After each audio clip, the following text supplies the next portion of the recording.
Muito obrigada, Tati. Peço desculpas a todos pelas dificuldades de conexão. Tati, está me ouvindo? Sim, pode continuar. Então, nós vamos então hoje fazer uma introdução ampliada sobre profilaxia pré-exposição. Pode passar o primeiro slide, por favor.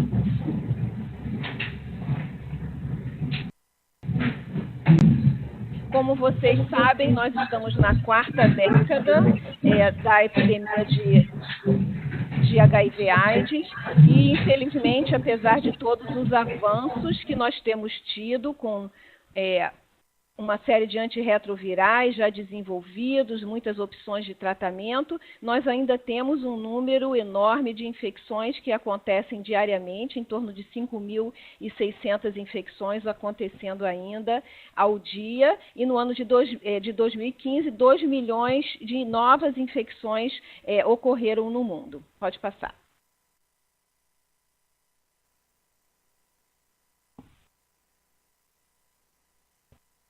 Tati, você está aí? Desculpa, porque ficou muito silêncio. Então, nós temos então no próximo slide, por favor, pode passar o próximo. Está passando aqui. Bia, vê se você consegue passar para ela. Oi, pronto. Então, nesse slide nós podemos ver dados da nossa epidemia brasileira, que é como vocês sabem, uma epidemia concentrada em algumas populações-chave, e essas populações-chave, vocês vão ver aqui nesse slide, à esquerda nós temos os dados referentes à população geral no Brasil. Então, nós vemos que entre homens e mulheres da população geral, nós temos uma prevalência muito baixa da infecção pelo HIV, em torno de 0,4%. Quando vocês olham aqui nessas barras verde piscina, nós vamos olhar especificamente para a prevalência do HIV na população de gays e outros homens que fazem sexo com homens. Nós vemos aqui que na última RDS, que foi feita em 2016, nós vemos uma prevalência de 18,4% da infecção pelo HIV em gays e outros homens que fazem sexo com homens. E essa prevalência é significativamente maior do que a que foi encontrada numa pesquisa semelhante feita no ano de 2009, onde nós tivemos uma prevalência geral em 10 municípios de 12,1%. Essa nova pesquisa foi ampliada para 12 municípios e a prevalência que nós identificamos foi de 18,4%.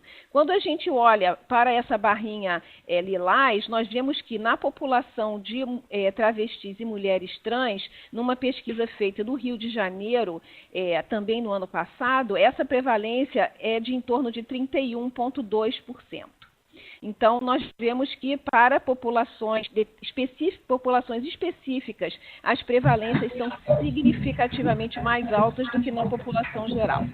Nós vemos também em amarelo dados da nova RDS de trabalhadoras do sexo, uma prevalência de 5,3%. Em usuários de crack, nós temos dados de 2013 que mostram uma prevalência de 5,9%. Pode passar o próximo, por favor. Bia, algumas pessoas não estão nos escutando. Estão aqui enviando o chat para a gente ver se não estão nos escutando. Vamos ver aqui. Pronto, vamos lá. Algumas pessoas começaram a nos escutar. Vamos continuar. Quer que eu volte um pouquinho sobre a prevalência?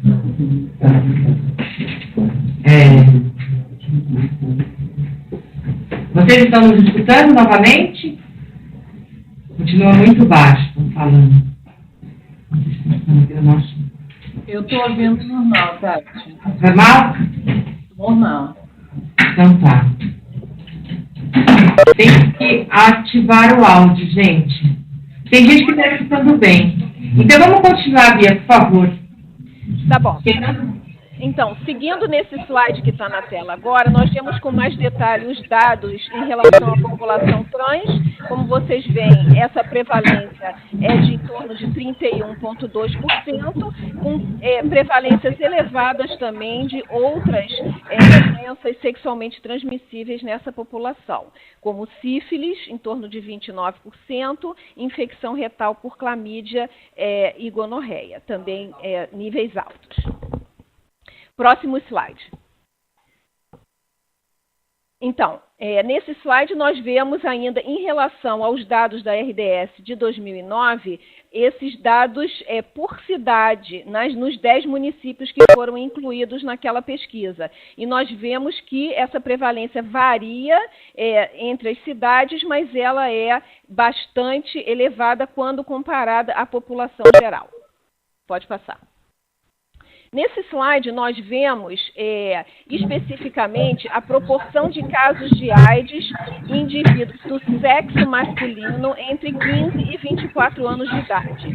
E nós vemos que, ao longo dos anos, especificamente para a população de homens entre 15 e 24 anos, nós vemos que, ao longo do tempo, a proporção dos casos de AIDS do sexo masculino entre heterossexuais, na linha de vermelho, diminui, ao passo que na população de homens que fazem sexo com homens, a proporção de casos de AIDS aumenta ao longo dos anos.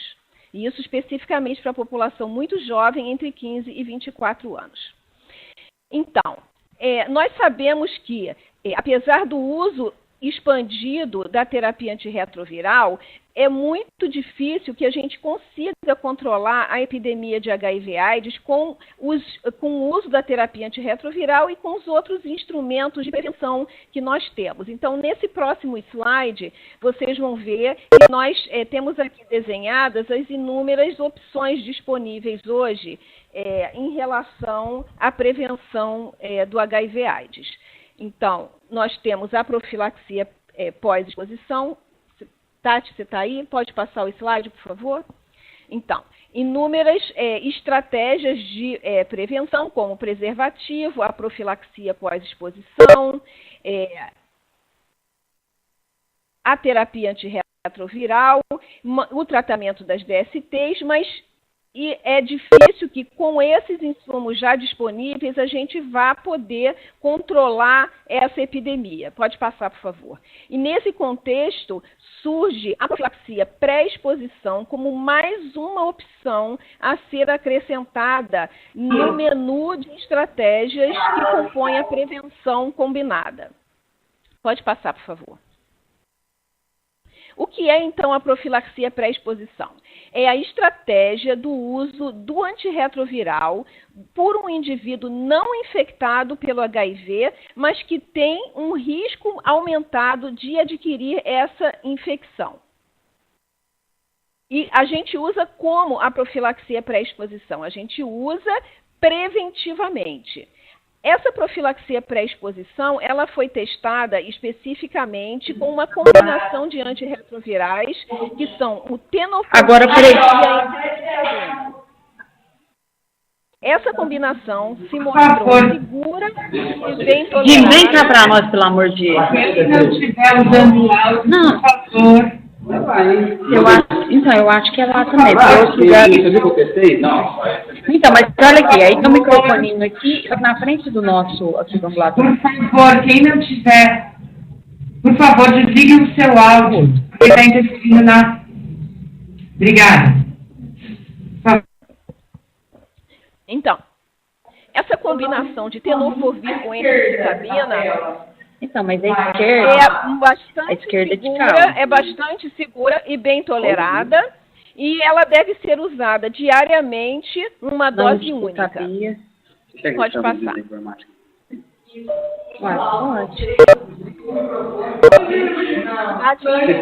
Muito ruído. Não tem opção. Por favor, o ambulatório de Passos, Minas Gerais, poderia fechar o seu microfone? Obrigada.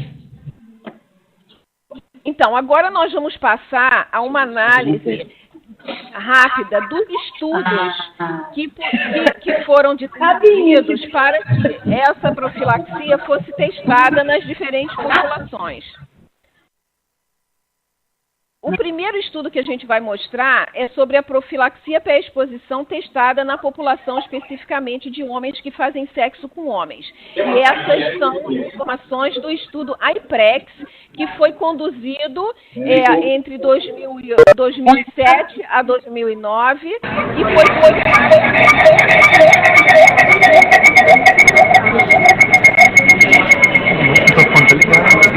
Só um minutinho, Bia. Porque tem Agora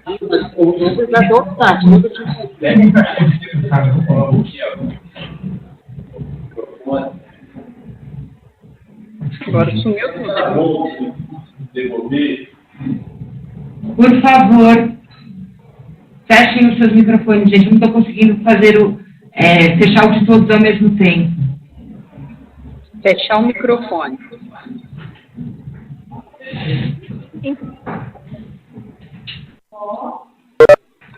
Vamos lá, Bia.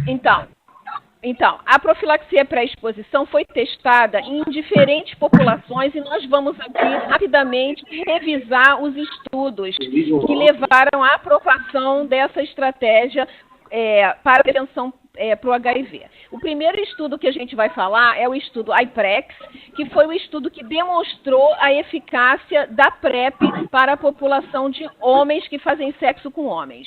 E nesse estudo, então, a PrEP se mostrou efetiva em prevenir a aquisição do HIV em 42%.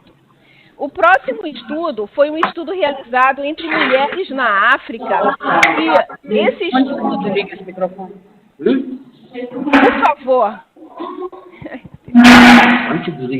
Beatriz, só um instante. Pessoal, aqui é o Marcos. Tá legal. Por favor, na lista de participantes ao lado direito da tela, cada um identifique o seu nome, por exemplo, o Ambulatório de Minas. Se você passar o mouse por cima, já vai aparecer o microfone ali, você pode clicar para ficar mudo. Então, se todo mundo ficar mudo e só a Beatriz falar, a qualidade do áudio vai melhorar. Obrigado.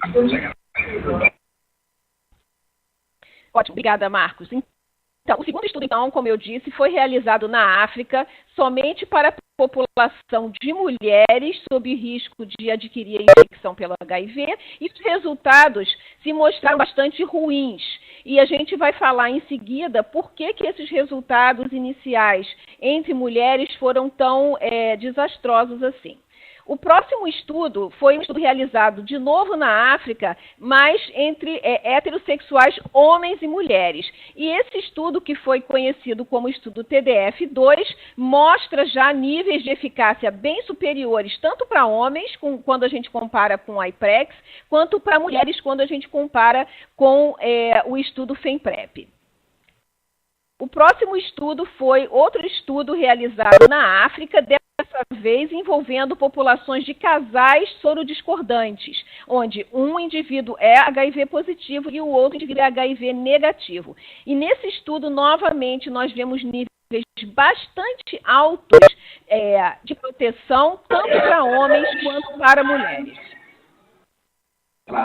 Novamente, outro estudo na África, que foi o estudo Voice, se mostrou novamente bastante ruim. E, por fim, dados do estudo... Por favor. Dados do estudo PRAUD, realizado no Reino Unido, foram muito promissores, mostrando altos níveis de proteção na população de homens que fazem sexo com homens. Nesse próximo slide, então, nós vamos identificar especificamente... Pode passar, por favor. Especificamente, qual foi o fator relacionado às diferentes taxas de proteção nesses estudos. O que foi visto especificamente é que um elemento que se chama adesão, que vocês conhecem bem, é o elemento principal com relação à eficácia da PrEP em proteger o indivíduo em relação à infecção pelo HIV. Então, esses níveis de eficácia que nós vimos nos estudos diretamente relacionados à adesão que os participantes tiveram ao uso da PrEP nos diferentes estudos. Então, quanto maior a adesão, maior a eficácia. Então, vocês podem ver nesse gráfico, essas bolinhas todas mostram que quanto maior o nível de adesão, maior a eficácia. Então, vocês veem, por exemplo, o estudo PROUD, que a gente mostrou agora, que foi o estudo na Inglaterra, que é essa bolinha que a gente deixou propositadamente balançando aqui, para mostrar para vocês como eles tiveram um nível altíssimo de adesão, a eficácia foi altíssima. Lá naquele estudo, por exemplo, Voice, que foi aquele desastre, aqui em rosa choque, aqui embaixo, a eficácia foi muito ruim, ele foi até risco para a aquisição da infecção pelo HIV, porque a adesão naquela população de mulheres na África foi muito ruim. Tá? Então, é uma imagem para que vocês guardem esse conceito de que eficácia de PrEP está diretamente relacionada à capacidade de se usar a PrEP. Pode passar. Baseado, então, nesses resultados desses estudos, pode passar, por favor. A PrEP foi aprovada em julho de 2012 pelo FDA como uma estratégia que pode ser usada para a prevenção do HIV. Então, foi registrado a combinação tenofovir entricitabina no FDA em julho de 2012.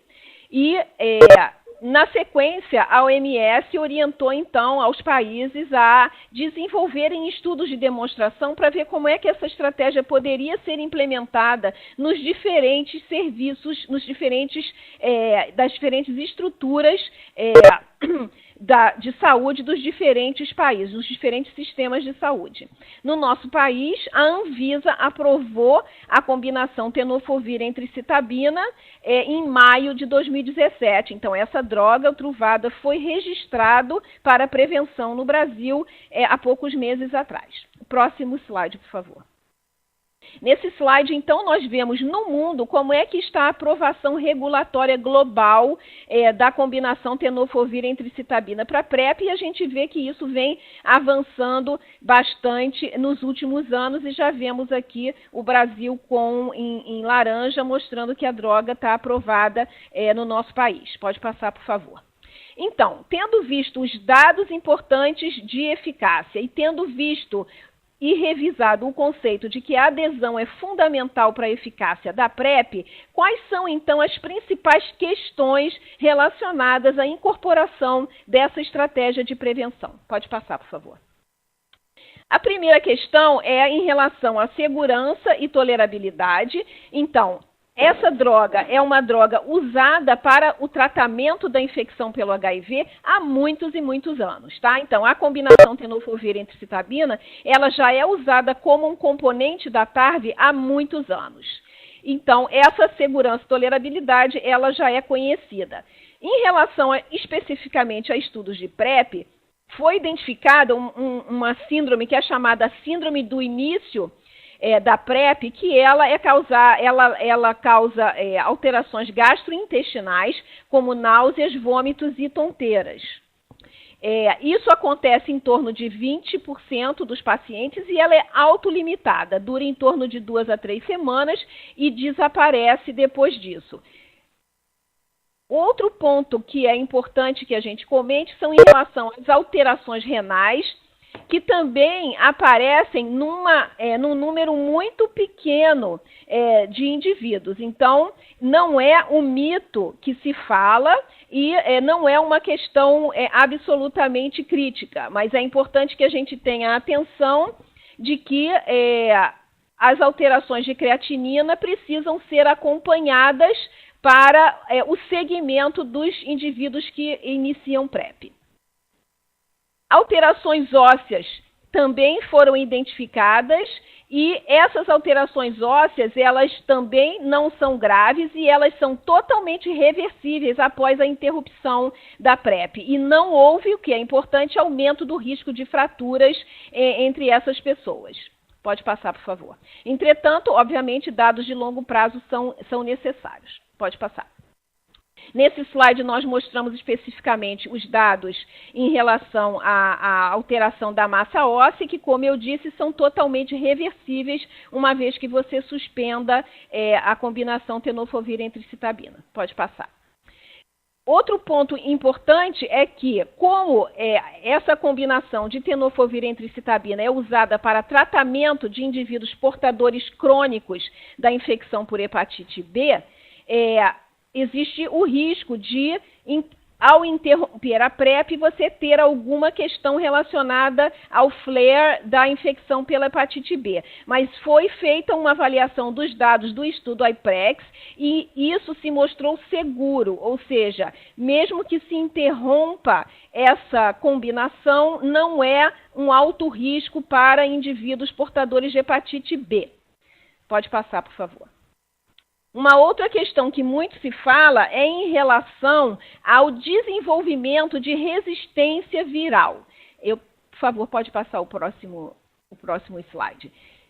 Nesse slide seguinte, nós temos aqui sumarizado que somente 5 casos de resistência ao tenofovir entre citabina foram encontrados em todos os estudos realizados de PrEP. E o conceito que eu vou falar agora é o mais importante, porque todos esses casos identificados foram identificados em indivíduos que já tinham a infecção pelo HIV, que não foi diagnosticada quando a PrEP foi iniciada. Então, é extremamente importante para nós que vamos trabalhar na implementação de PrEP no nosso sistema de saúde, que a cada consulta nós possamos perguntar ao nosso cliente se ele teve algum sinal ou sintoma relacionado à infecção aguda pelo HIV. Tá? Então, é extremamente importante, nós temos que falar exaustivamente sobre isso, que nós temos que descartar que a pessoa tem infecção aguda ao iniciar PrEP e a cada consulta que ela vai vir para ser avaliada por nós. E a cada consulta também é importante que o teste rápido seja realizado e que esse cliente só receba a dispensação de PrEP uma vez que esse teste rápido tenha sido visto pelo prescritor, tá? Em caso dessa pessoa ter tido uma exposição de risco recente, nas últimas 72 horas, é indicado o uso de PEP e depois a transição para a PrEP. Pode passar, por favor. É interessante, então, que a gente fale em relação à adesão. Dados do estudo IPREX e do IPREX-OLE mostraram que essa adesão, embora ela precise ser alta, para homens que fazem sexo com homens ou qualquer indivíduo que tenha exposição anal ao HIV, como a concentração dos níveis dessa droga na mucosa retal é muito alta, uma adesão de pelo menos 4 comprimidos na semana já confere níveis de proteção bastante elevados. Pode passar, por favor. Então você precisa conversar com o Emerson mesmo. Por favor, pode. Então a gente vê que um uso da combinação tenofovir entre citabina, 7 doses por semana, para a população de indivíduos que com práticas de sexo anal, isso leva a uma proteção de 99%. Já em relação à exposição vaginal, o uso precisa ser bastante rígido, ou seja, 7 doses por semana são de fato necessárias para as mulheres com exposição vaginal, e a gente consegue, com o uso de 7 doses por semana, uma proteção de 94%. Por favor, pode passar. A mensagem disso é que, para a população de mulheres, a gente precisa ter muita atenção em relação à adesão, e para a população de indivíduos que têm exposição ao HIV por via retal, um uso de pelo menos 4 doses por semana já dá altos níveis de proteção, e isso está diretamente relacionado, como a gente pode ver nesse slide, aos níveis de droga nos diferentes tecidos, ou seja, o nível de tenofovir entre citabina no reto é muito maior do que na vagina. Por isso que a gente precisa de muito mais exposição em relação à exposição vaginal comparado à exposição retal. Pode passar. E isso é exatamente o que a gente vê nesse próximo slide também, que fala a mesma coisa. Pode passar. Um outro conceito muito importante é quanto tempo a gente precisa para que esse indivíduo que começou a usar PrEP esteja protegido. Tati, pode passar 2 vezes, porque aí pode passar primeiro uma vez. Desculpa, uma vez. O início da proteção se dá a partir de 5 dias do início de PrEP e após a interrupção, a proteção foi embora após 7 dias dessa interrupção, tá? Então, os números são, para a pessoa ter proteção, 5 dias. Para a proteção ir embora, 7 dias. Pode passar. Um outro conceito importante é em relação à compensação de risco, ou seja, essa discussão. Será que essa pessoa que usa PrEP vai ter mais práticas de risco? Vai se sentir mais liberada para transar sem camisinha? Então, isso é uma questão que não se mostrou dessa forma nos estudos que foram feitos para PrEP, tá? O que a gente vê é que PrEP pode, na verdade, facilitar as práticas mais seguras, porque promove a melhor avaliação de risco para o HIV, promove uma testagem regular para o HIV e também para outras ISTs, promove também uma relação maior desse cliente com o serviço de saúde, promovendo imunização para HPV, imunização para hepatite B. Tem um errinho aqui, que hepatite C não tem imunização ainda, mas é erro nosso. Sensações de medo e ansiedade podem também ser substituídas nesse momento por uma ação concreta em relação à proteção da aquisição pelo HIV. Então, nesse próximo slide, a gente vê que não houve, de fato, um aumento das relações sexuais sem preservativo nos estudos iniciais que foram feitos para aprovação de PrEP. Pode passar.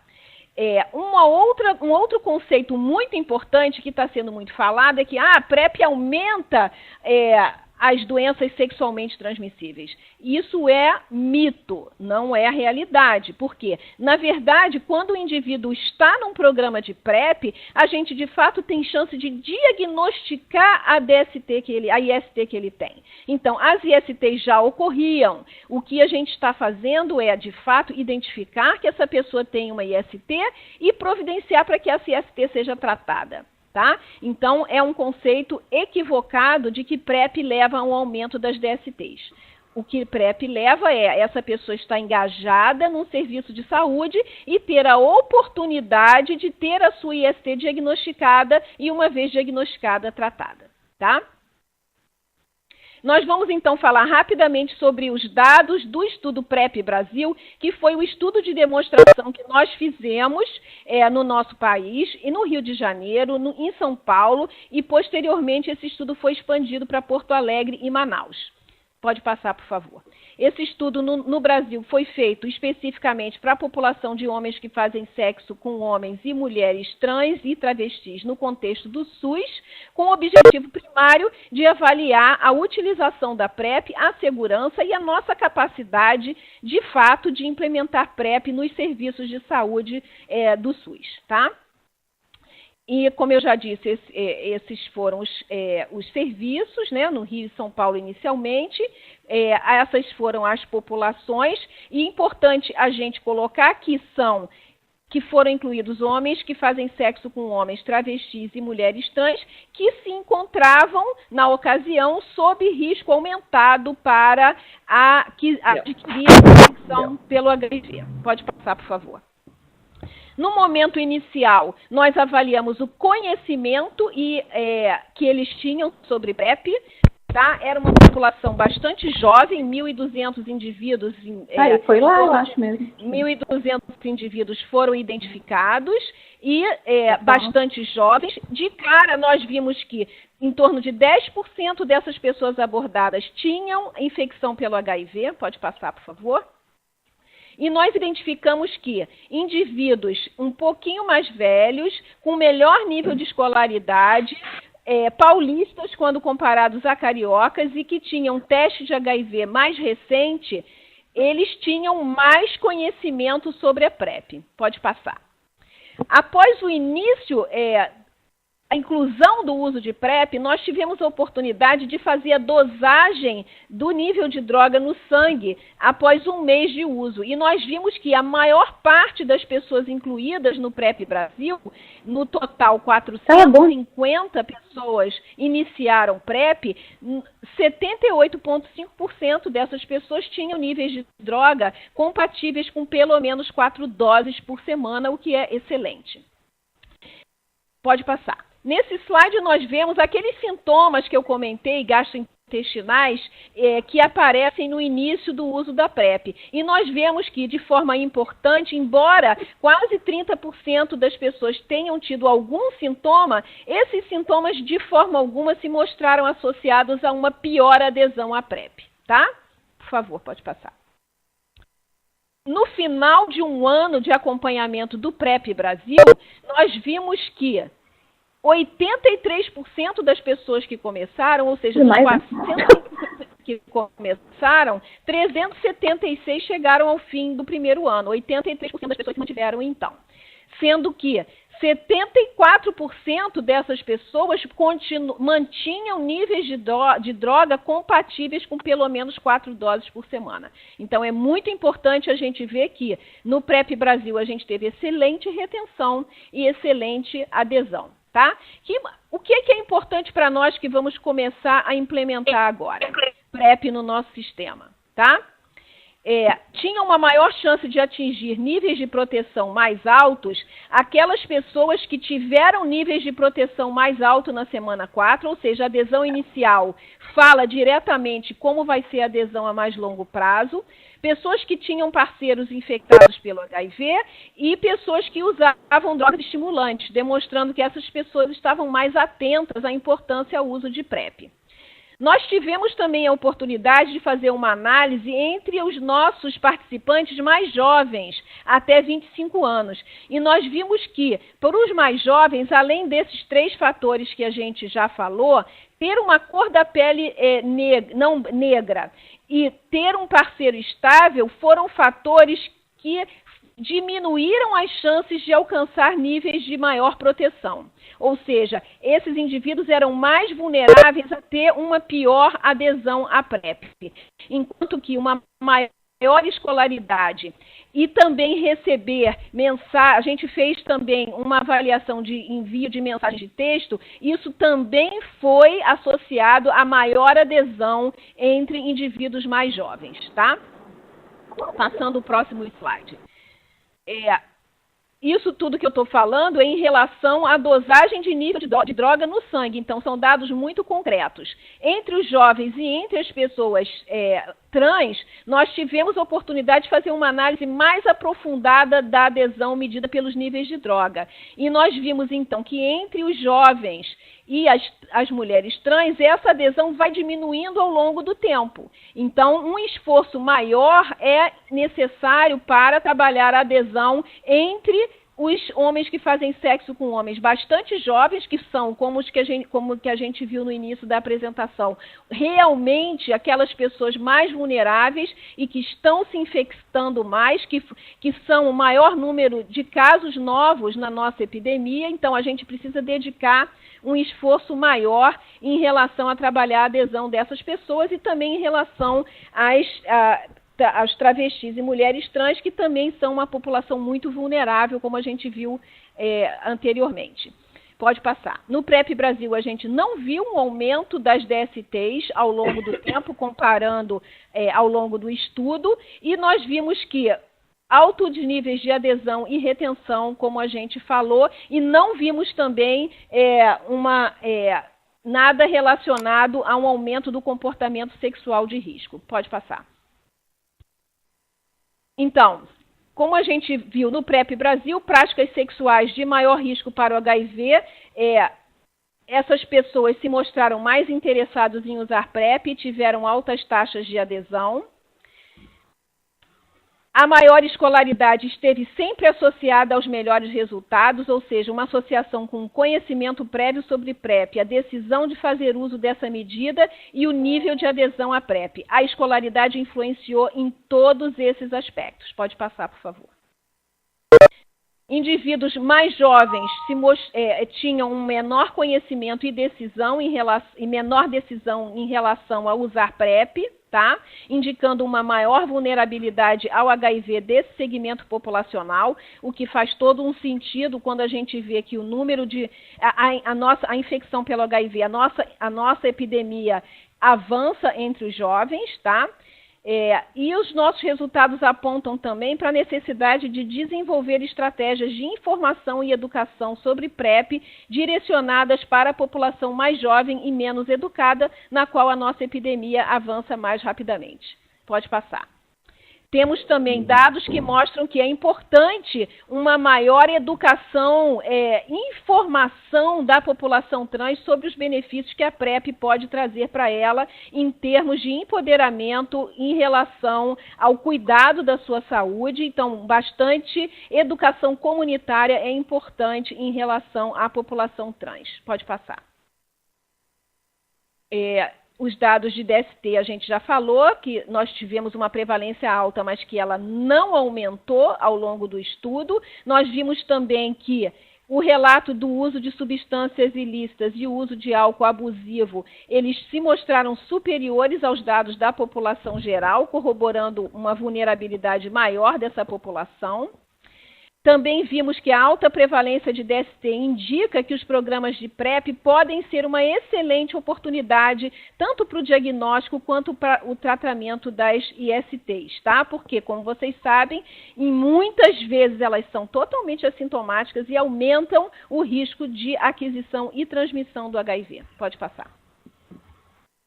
É importante que a gente tenha também a ideia de que essa população que a gente vai atingir com o nosso programa de PrEP pode também necessitar de referências para tratamentos em relação ao uso de drogas e ao uso abusivo de álcool, e que esses programas de PrEP também são uma excelente oportunidade tanto para o diagnóstico quanto para o tratamento da infecção aguda pelo HIV, que é um momento onde o potencial de transmissão é maior.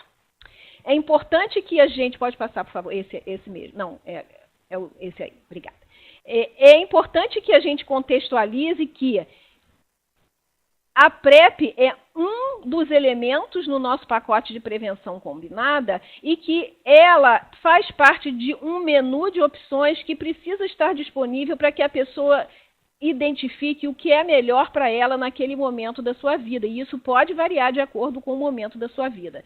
E a gente vê aqui claramente isso em relação ao menu de opções que nós temos hoje, em relação à contracepção e como os contraceptivos são usados pelas mulheres nos diferentes momentos da sua vida, de acordo com as diferentes necessidades daquele momento. Então, a PrEP tem esse mesmo conceito da gente poder dispor do uso da PrEP em momentos de maior vulnerabilidade. Pode passar, por favor. Como qualquer nova tecnologia, existe a dificuldade de entendimento, o preconceito, como, por exemplo, vocês se lembram em relação aos airbags, quando foram lançados, as pessoas questionavam que todo mundo ia largar de usar o cinto de segurança e, obviamente, hoje a gente quer cinto de segurança, airbag, freio ABS e tudo mais que a gente possa poder usar em termos de prevenção. Pode passar, por favor. Então, as nossas considerações finais são que a PrEP é altamente efetiva quando utilizada conforme a prescrição. É importantíssimo que a gente entenda também que a PrEP ela é para ser direcionada para as pessoas sob maior risco para o HIV, para a aquisição do HIV. Ela não é uma estratégia para a população geral. E a PrEP, como a gente usa hoje, baseada em tenofovir e entricitabina, é apenas a primeira geração de PrEP, sendo que outras opções de PrEP estão em desenvolvimento. E que, no nosso contexto, enfrentar as desigualdades no acesso à PrEP é fundamental para o impacto na redução da epidemia no nível populacional. Então, essas eram as informações que eu queria passar e a gente agora a Tati vai abrir para as perguntas. Beatriz, eu te agradeço muito a apresentação. Algumas pessoas já fizeram algumas perguntas, como, por exemplo, se os slides vão ser disponibilizados. Se a gente vai disponibilizar os slides na página do Departamento de AIDS. Todo mundo que fez o login colocou o seu e-mail, e eu vou enviar isso para todo mundo por e-mail também, tá? Mais uma vez eu peço para vocês desligarem os microfones, e a gente vai fazer, para ficar mais fácil, não pode dar muita confusão com o áudio, que a gente teve problema, por favor, coloquem suas perguntas no chat. Tem aí uma caixinha para colocar as perguntas, coloquem aí para vocês enviarem para todos, porque tem como vocês colocarem as perguntas privadamente ou para todos. Assim todos podem ver as perguntas, tá? Dizer também que o próximo webinar vai ser no dia 27. A gente espera que agora todo mundo já mais familiarizado com a ferramenta, com a tecnologia, a gente tenha menos problema para começar, tá bom? Se alguém tiver alguma pergunta, por favor, coloquem aí no chat.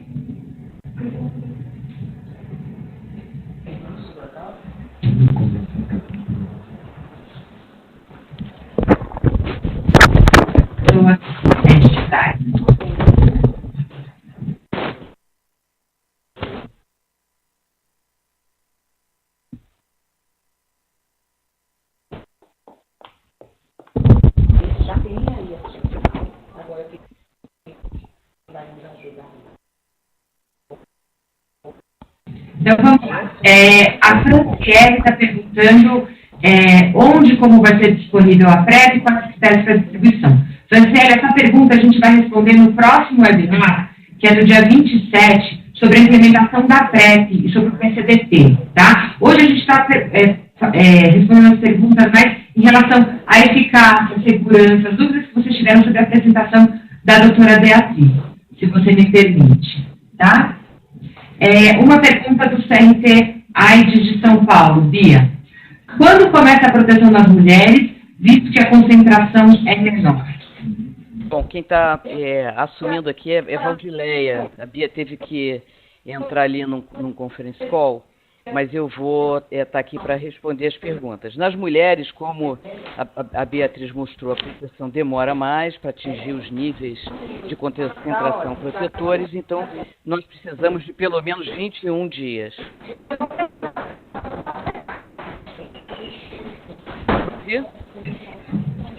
Então, vamos lá. Então, para relações vaginais, 21 dias e relações anais, 7 dias, tá? Outra pergunta, doutora Valdileia. Sobre casais sorodiscordantes, sendo que o parceiro se mantém detectável, solicita-se PrEP ou não? Olha, a questão que a gente sempre precisa considerar é a questão daquela pessoa que está se candidatando a usar PrEP. E pensar que quando a gente fala de casal, são coisas que dependem de duas pessoas. E nem sempre a pessoa que está se candidatando a usar PrEP, ela detém todas as informações ou está empoderada o suficiente para debater essas questões com o parceiro, com a parceira. Então, a rigor, nós sabemos que uma pessoa infectada pelo HIV e que faz uso do seu medicamento e está indetectável, todos os estudos mostram, seja no 052, no estudo Partner, no estudo Opostos, Atraem, mostra que a transmissão ela não ocorre.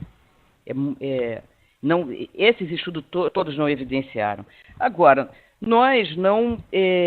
primeiro, essa pessoa que é um parceiro negativo, essa pessoa, ela tem relações só com essa pessoa positiva? Eles têm um relacionamento aberto sobre essas questões? Eles conversam sobre essas questões? Então, quando a gente pega um casal sorodiscordante, sorodiferente, não é exatamente isso que a gente está buscando. Por isso que as consultas, elas não podem ser consultas de casais. Elas têm Pode até ter a consulta do casal, mas o médico, o profissional tem que ouvir individualmente as pessoas e, no caso da PrEP, especialmente a pessoa que se candidata à PrEP. Então, como uma pessoa que é negativa, muitas vezes não detém todas as informações sobre o parceiro, sobre a parceira, e que não tem o poder de fazer essa pessoa ter boa adesão ou de monitorar essa adesão, ou ter o resultado dessa carga viral, então, conversando com essa pessoa que se candidata a PrEP, essa pessoa é elegível para PrEP. É claro que isso tem que ser informado, mas pensem bem, tem um casal, chega para você, a pessoa negativa tem outras parcerias, mas não quer falar para aquele parceiro que é positivo, e se nega PrEP a essa pessoa, ela vai vai continuar sob exposição.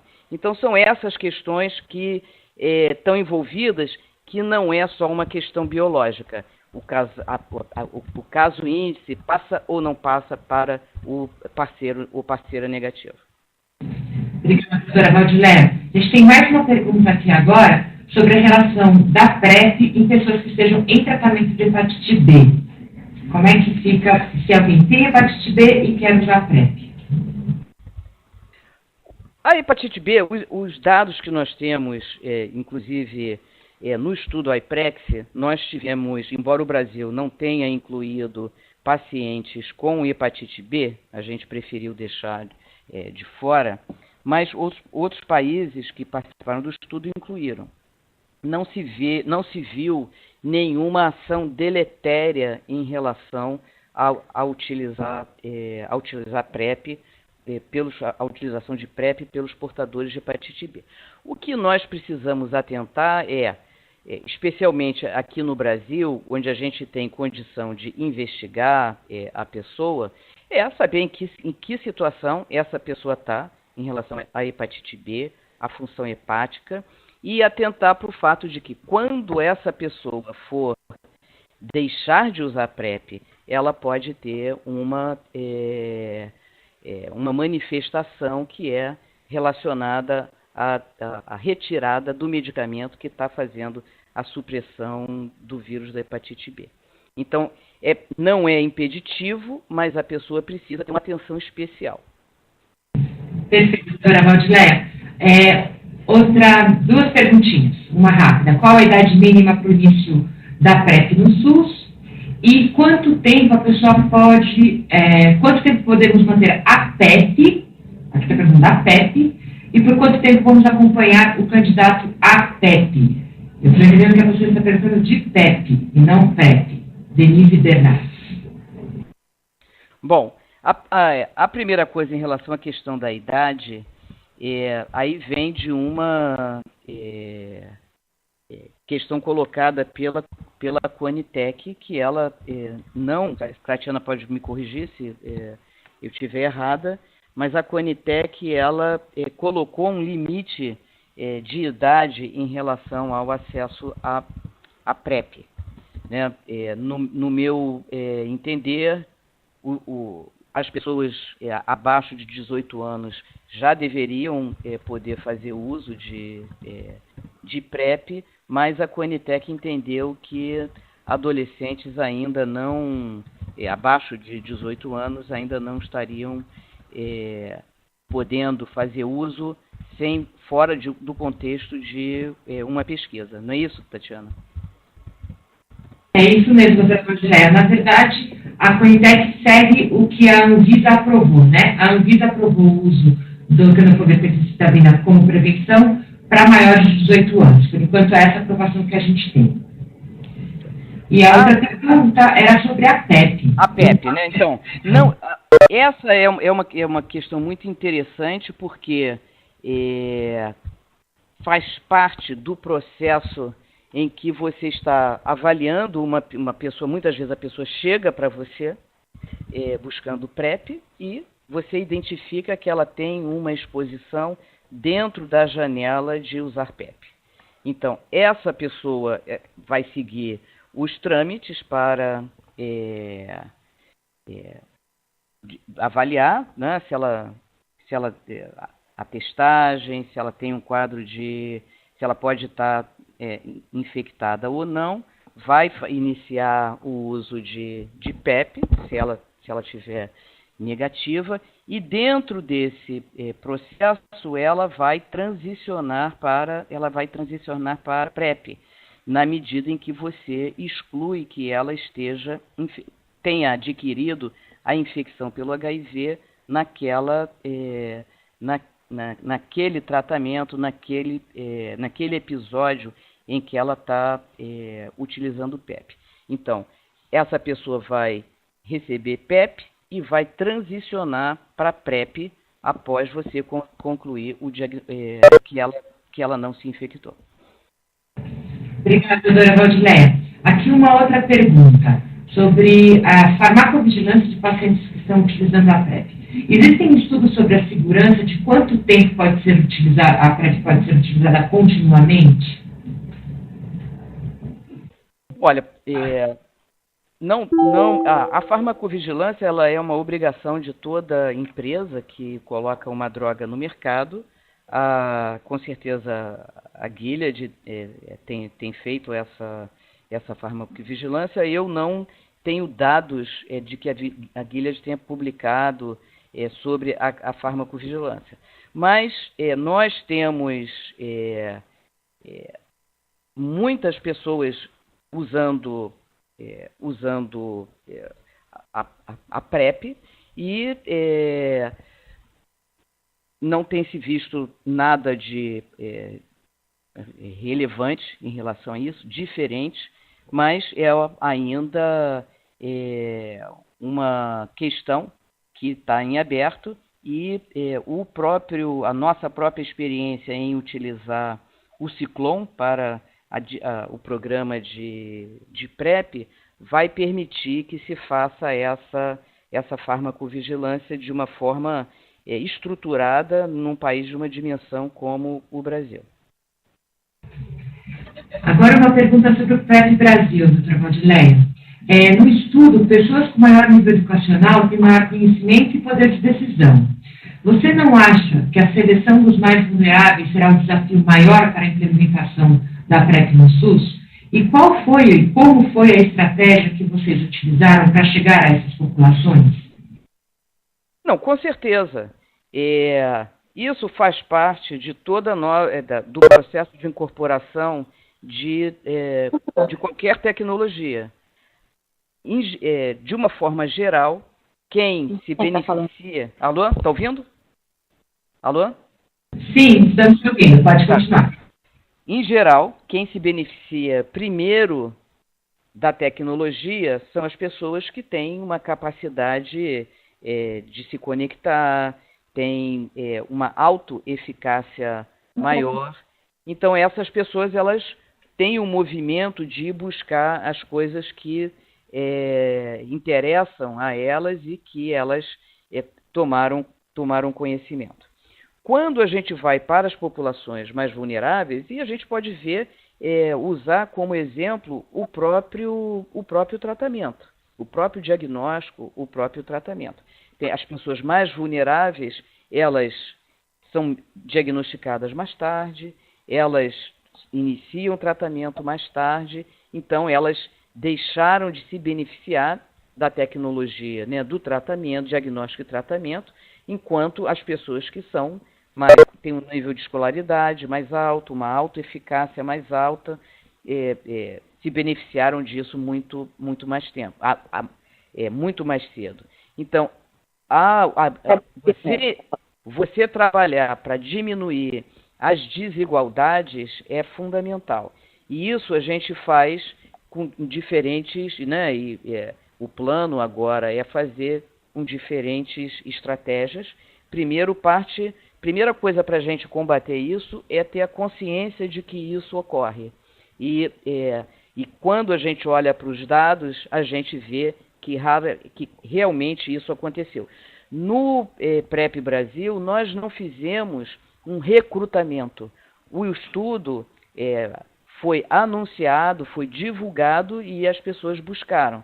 em locais. No Rio de Janeiro, nós também trabalhamos com, como a Beatriz falou, nós trabalhamos também com a ONG Arco-Íris e com a unidade móvel. Mas a grande maioria das pessoas foram... A Valdileia, né? Valdileia está falando. Que entrou no estudo, veio buscar o uso de PrEP. Justamente, então, quando a gente vê o perfil sociodemográfico dessa população, são as populações que estão numa de escolaridade mais alta, são população branca, e é uma diferença muito marcante do que a gente tem para a média da população brasileira, quando a gente vê escolaridade e cor da pele. Então, é um desafio, sim, e a gente precisa ter consciência disso e ter estratégias de ter educadores de pares, divulgando, fazer mobilização comunitária de forma a chegar a essas populações com escolaridade mais baixa.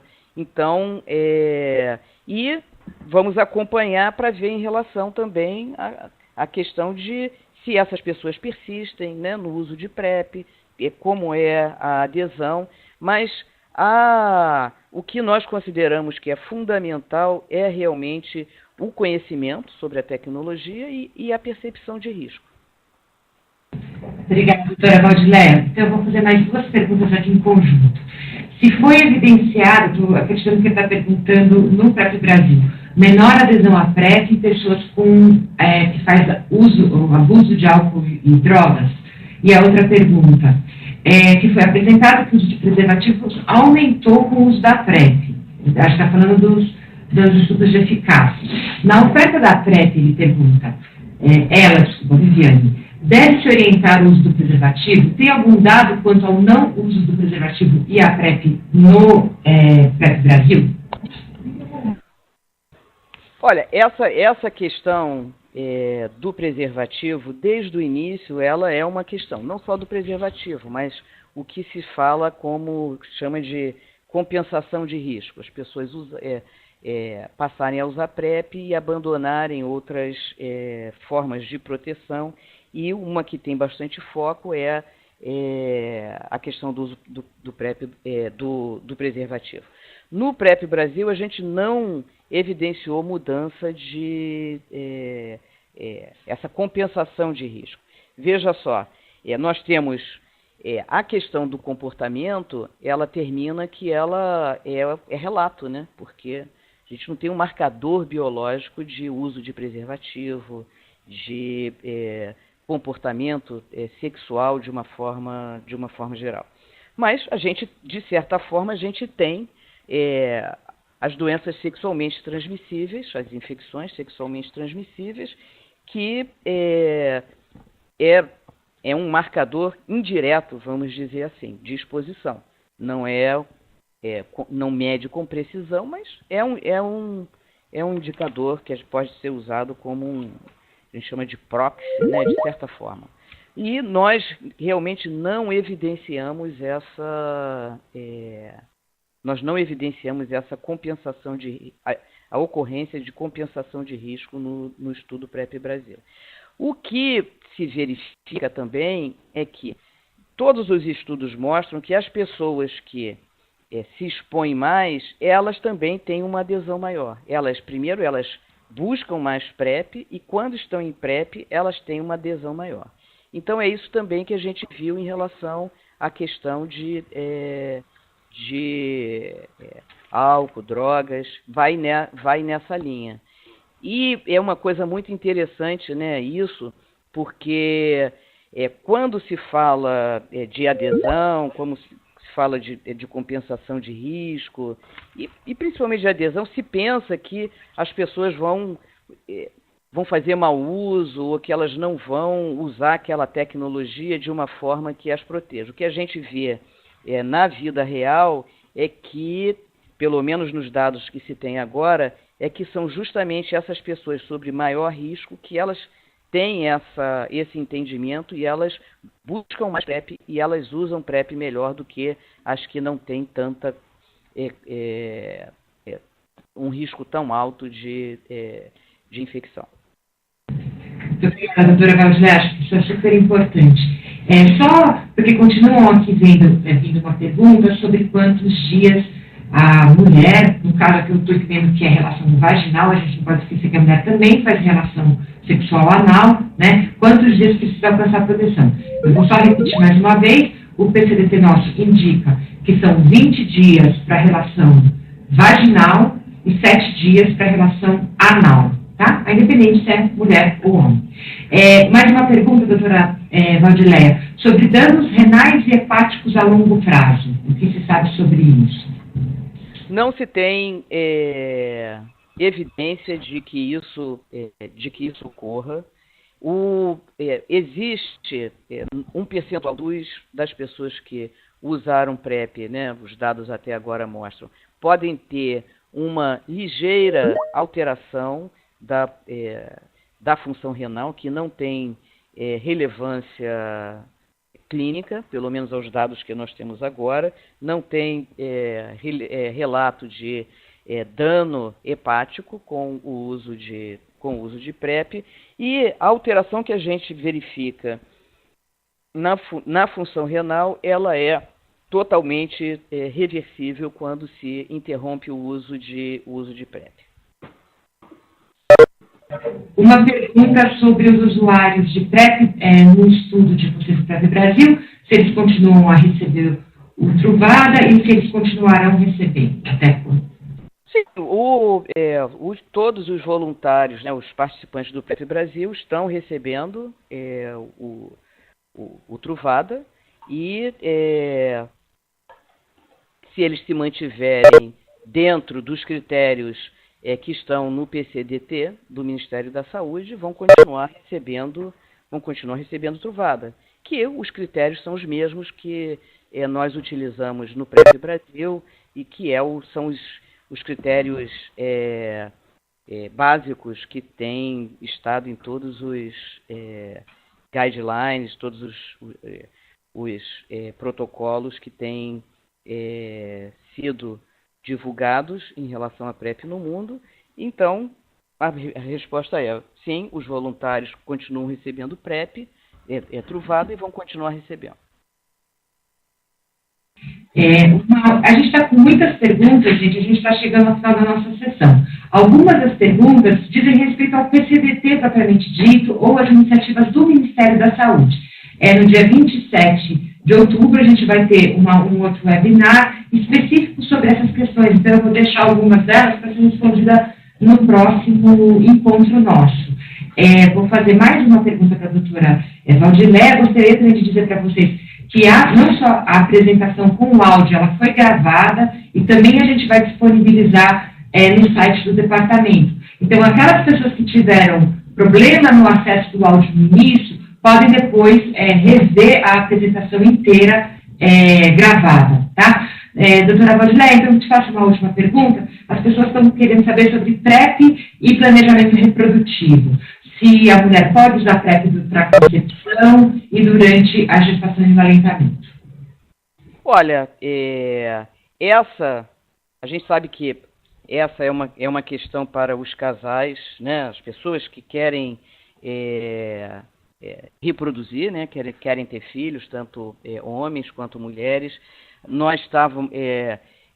as opções, elas são opções que são complexas, por lavagem de sêmen, que a gente pode considerar praticamente que não existe, né? De tão difícil que é você conseguir uma situação dessa. Então, efetivamente, hoje, a gente tem... Isso é individualizado. Aí, a gente tem a situação de uma mulher negativa que tem um parceiro positivo, né? Porque aí é o caso em que a mulher vai fazer uso de PrEP para conceber. E não existe contraindicação. Essa, na verdade, é uma situação que você vai decidir junto com o casal e vai passar ponto por ponto todas as questões que podem proteger ou que podem vulnerabilizar na tentativa de concepção. Nisso inclui, claro, a pessoa, né, o homem que é positivo, o parceiro positivo, fazer uso adequado da terapia antirretroviral, alcançar a supressão da carga viral e planejar para que essa mulher faça uso da PrEP com tempo suficiente para ela proteger. Para ela estar protegida. Tá ótimo, doutora Valdileia. Eu agradeço muito. Gente, são várias perguntas. A gente vai anotar essas perguntas. Quem tiver ainda algumas coisas que queira que sejam respondidas antes, por favor, manda um e-mail para a gente no e-mail prep@aids.gov.br, que a gente vai tentar responder. Várias perguntas dizem respeito qual é a indicação, se é PrEP contínua, se é diária, se é intermitente. Tudo isso diz respeito ao que o PCDT brasileiro já recomenda. Então, eu vou deixar essas perguntas para serem respondidas no dia 27, também por causa da nossa exiguidade aqui de tempo. Eu peço desculpa a vocês pelo início e a demora que a gente teve para começar, mas eu acho que todo mundo está se adaptando à tecnologia. Eu acho que é uma boa forma da gente começar uma interação. E dia 27, então, a gente retorna. Doutora Valdileia, a gente agradece muito a sua participação, de ter conseguido responder a todas as perguntas. Agradecemos também a doutora Beatriz pela participação. Não sei se a senhora quer fazer algum comentário final. Não, eu gostaria só de parabenizar, né, o Ministério da Saúde por essa iniciativa. É muito animador ver a PrEP se tornar uma política pública, e isso é uma grande vitória. Nosso país, na situação em que está, a gente conseguir fazer avançar a agenda de prevenção para as populações mais vulneráveis, para as populações chaves, é realmente uma grande vitória. E que todos nós que estamos aí na luta compartilhamos, né, isso, mas aí que a doutora Adélia, a equipe do Ministério, tem realmente um protagonismo nisso, e eu acho que a gente tem que reconhecer, parabenizar e dizer que temos muitos desafios pela frente e contamos com cada uma das pessoas que estão na luta, na militância, nesse webinar, para que a gente faça uma implementação com bastante sucesso e o Brasil está novamente na vanguarda e que a nossa experiência ajude outros países em desenvolvimento a avançar também na agenda de prevenção. Muito obrigada, doutora Valdileia. Bom, gente, então a gente volta no dia 27 de outubro. O horário vai ser um pouquinho diferente, vai ser das 11 da manhã ao 12h30. Semana que vem, a gente vai disponibilizar no site do departamento, aids.gov.br, tanto a apresentação com o áudio, né, a gravação da apresentação, como os slides, e qualquer outra dúvida e pergunta, por favor, manda para a gente no prep@aids.gov.br. A gente deseja um bom fim de semana para todos e até a próxima. Obrigada. Tchau, tchau. Tchau, tchau.